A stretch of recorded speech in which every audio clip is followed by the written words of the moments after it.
Edakkad block panchayat ഭരണം LDFന് തുല്യനിലയിലുള്ള ബ്ലോക്കിൽ നറുക്കെടുപ്പിലാണ് LDFിലെ KV Biju പ്രസിഡന്റായത്. ഉദ്വേഗ നിമിഷമായിരുന്നു വോട്ടെടുപ്പിൽ. വൈസ് പ്രസിഡന്റ് സ്ഥാനവും നറുക്കെടുപ്പിൽ LDFന് ലഭിച്ചു. എടക്കാട് ബ്ലോക്ക് പഞ്ചായത്ത് രൂപീകരണം മുതൽ LDF ആണ് ഭരണത്തിൽ. ഇത്തവണ ബ്ലോക്കിൽ നടന്നത് ഇഞ്ചോടിഞ്ച് പോരാട്ടം. 14-അംഗ ബ്ലോക്കിൽ LDFനും UDFനും 7 വീതം സീറ്റാണ് ലഭിച്ചത്. CPMലെ KV ബിജുവും കോൺഗ്രസിലെ KV ജയരാജനുമാണ് പ്രസിഡന്റ് തെരഞ്ഞെടുപ്പിൽ മത്സരിച്ചത്. ഇരുവർക്കും തുല്യ വോട്ട് ലഭിച്ചതിനാൽ നറുക്കെടുപ്പിലാണ് KV ബിജു പ്രസിഡന്റായി തെരഞ്ഞെടുക്കപ്പെട്ടത്. വരണാധികാരി ജില്ലാ വിദ്യാഭ്യാസ ഓഫീസർ ദീപ സത്യവാചകം ചൊല്ലിക്കൊടുത്തു.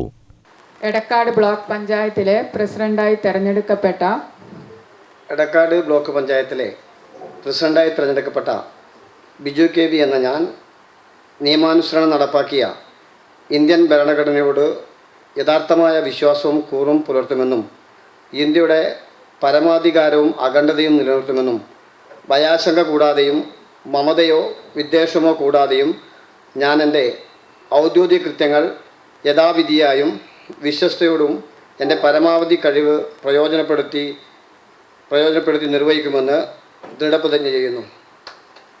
വൈസ് പ്രസിഡന്റ് തെരഞ്ഞെടുപ്പിലും ഭാഗ്യം LDFനെ തുണച്ചു.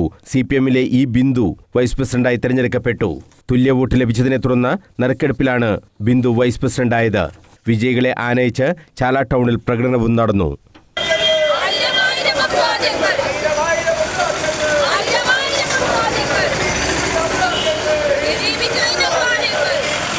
ആകാംക്ഷയുടെ മുൾമുനിൽ നിന്ന് ബ്ലോക്കിൽ 2 സ്ഥാനവും നറുക്കെടുപ്പിലൂടെ ആണെങ്കിലും ലഭിച്ചത് LDFന് ആശ്വാസമായി.